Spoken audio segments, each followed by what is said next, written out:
Salut tout le monde. Alors dans cette vidéo, on va corriger le deuxième exercice d'analyse, c'est l'exercice numéro 2.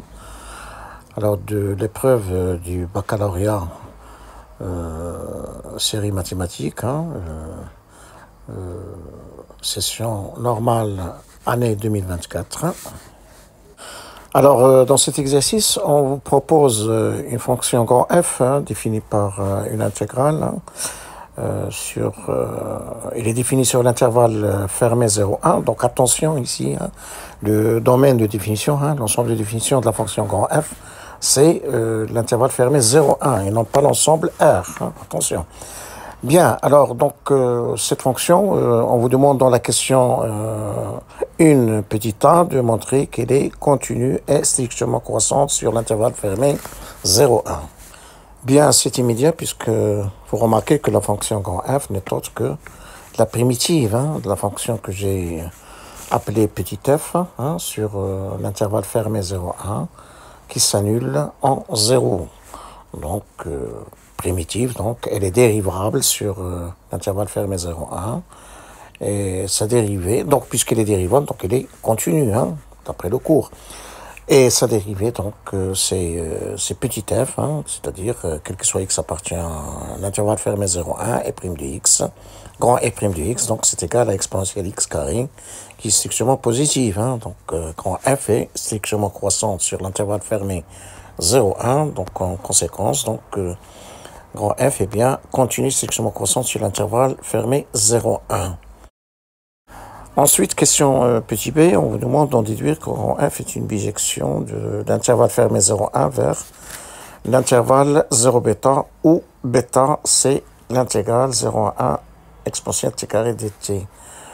Donc, bon, il suffit de dire que, puisque grand f est continue et strictement croissante sur l'intervalle fermé 0,1, d'après la question précédente, donc grand f est une bijection de l'intervalle 0,1 fermé vers son image par grand f, qui est donc l'intervalle grand f de 0, fermé grand f de 0, grand f de 1, parce que f est croissante sur l'intervalle 0,1. Et grand f de 0 n'est autre que 0, nous l'avons dit tout à l'heure, f c'est la primitive de petit f qui s'annule en 0. Sur l'intervalle fermé 0,1, et grand f de 1, donc c'est tout simplement, c'est l'intégrale 0,1 exponentielle t carré dt que nous avons convenu d'appeler bêta. On passe maintenant à la question 2 où on vous définit une suite réelle, d'accord, et on vous demande dans la question petit a de montrer qu'elle est convergente en précisant que sa limite c'est 1 sur bêta, l'intégrale de 0 à bêta f-1 t dt. Bon, ici, il suffit après avoir remarqué que bêta est non nul, parce que grand f de 1 est supérieur strictement à grand f de 0.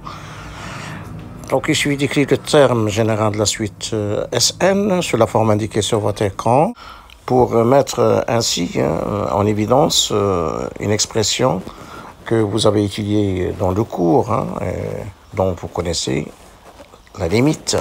Et il suffit de préciser que la fonction grand f moins 1 et continue sur l'intervalle fermé 0 bêta pour pouvoir valider cette opération. Et après, il suffit de multiplier par 1 sur bêta pour obtenir la limite de la suite Sn. Ensuite, dans la question de petit b, on vous propose un changement de variable pour écrire autrement cette limite qu'on vient de trouver. Donc, on trouve le résultat demandé sans problème. D'accord. Enfin, dernière question, petit c, deuxièmement, on vous demande d'en déduire que cette limite, c'est égal à e, moins 1 sur 2 bêta. Bon, il suffit de calculer l'intégrale qui figure dans l'expression de la limite dans la question petit b, en remarquant que cette intégrale-là, ça se calcule facilement en remarquant que la dérivée de l'exposant de l'exponentielle u carré, sa dérivée c'est 2u, donc on va multiplier par 2 et on va diviser par 2, d'accord, et comme ça donc on trouve la valeur de l'intégrale, d'accord, et puis la valeur de la limite. Merci de votre attention, au revoir et à bientôt.